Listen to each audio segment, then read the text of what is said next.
कहानी शुरू होती है। दोस्तों कहते हैं ना, झूठ चाहे कितना भी ताकतवर क्यों ना हो, एक दिन सच्चाई उसकी नींव हिला ही देती है। उस रात एक शानदार रेस्टोरेंट में संबल और मदीहा एक साथ बैठी जोर जोर से हंस रही होती है। उनके चेहरों पर घमंड, आंखों में जीत की चमक और दिल में एक अजीब सी बेरहमी होती है। संबल हंसते हुए कहती है, मदीहा, आखिरकार तुम्हारा बदला पूरा हो गया आशिर से। उसे भी समझ आ गया होगा कि तुम्हें ठुकरा कर उसने कितनी बड़ी गलती कर दी। फिर वो जहरीली मुस्कान के साथ आगे कहती है, और मुस्कान, उससे तो हमेशा के लिए जान छूट गई। वो मेरे रास्ते का सबसे बड़ा कांटा थी, जिसे मैंने हटा दिया। अब रजा सिर्फ मेरा होगा। अब कोई भी मुझे रजा से अलग नहीं कर सकता। मदीहा गर्व से मुस्कुराती है, हाँ संबल, आखिरकार हम अपनी मंजिल तक पहुंच गए। अब सब कुछ हमारे कंट्रोल में है। आशिर हार चुका है और मुस्कान पूरी तरह तबाह। दोनों की हंसी पूरे रेस्टोरेंट में गूंज उठती है। लेकिन दोस्तों, उन्हें जरा सा भी अंदाजा नहीं होता कि कुछ ही कदमों की दूरी पर काली जैकेट पहने एक शख्स उनकी हर बात सुन रहा होता है। वो था आशिर। आशिर का चेहरा शांत था, लेकिन उसकी आंखों में आग जल रही थी। वो चुपचाप अपना मोबाइल ऑन करता है। वीडियो रिकॉर्ड हो रही होती है। हर कबूलनामा, हर साजिश, हर जहरीली हंसी, सब कुछ कैमरे में कैद हो चुका होता है। आशिर मन ही मन कहता है, अब खेल शुरू होगा और इस बार नियम मेरे होंगे। अगली सुबह संबल के फोन पर एक अनजान नंबर से वीडियो आता है। जैसे ही वो वीडियो प्ले करती है, उसके हाथ कांपने लगते हैं।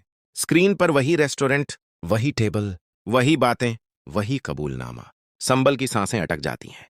फिर एक वॉइस मैसेज चलता है, अगर ये वीडियो रजा तक पहुंची तो ना तुम बचोगी, ना तुम्हारा प्यार, ना तुम्हारी इज्जत। फैसला तुम्हारा है। संबल के पैरों तले जमीन खिसक जाती है। पहली बार उसे एहसास होता है कि वो शिकारी नहीं, बल्कि शिकार बन चुकी है। वो घबराकर मदीहा के पास पहुंचती है। चीखते हुए कहती है, ये सब तुम्हारी वजह से हुआ है। आशिर के पास सबूत है। अगर उसने रजा को सब कुछ दिखा दिया तो हम पूरी तरह बर्बाद हो जाएंगे। मदीहा घबराते हुए कहती है, नहीं संबल, आशिर कुछ नहीं कर सकता। वो कमजोर है, वो डर जाएगा। संबल रोते हुए चिल्लाती है, कमजोर नहीं, वो बहुत खतरनाक है।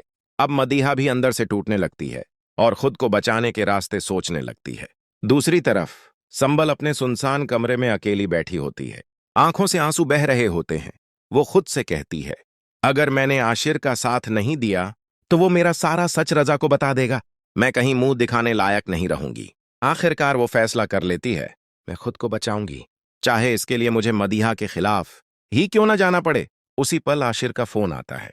आशिर ठंडी आवाज में कहता है, मुझे मदीहा की पूरी सच्चाई चाहिए। हर मैसेज, हर कॉल, हर झूठ, वरना ये वीडियो सीधे रजा के पास जाएगी। टूटी हुई संबल कहती है, ठीक है, मैं सब कुछ दे दूंगी। अब संबल खुद मदीहा के खिलाफ सबूत इकट्ठा करने लगती है। मैसेज, रिकॉर्डिंग, कॉल लॉग्स, हर साजिश धीरे धीरे सामने आने लगती है। आखिरकार वो दिन आ जाता है। सब एक कमरे में बैठे होते हैं। रजा सामने कुर्सी पर बैठा होता है।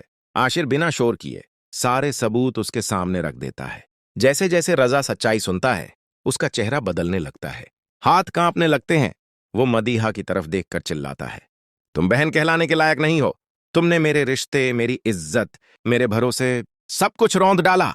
मदीहा रोती है, हाथ जोड़ती है, माफी मांगती है, लेकिन अब बहुत देर हो चुकी होती है। रजा सख्त आवाज में कहता है, आज के बाद तुम मेरे लिए मर चुकी हो। मेरी नजरों में तुम सिर्फ एक साजिशी हो, बहन नहीं।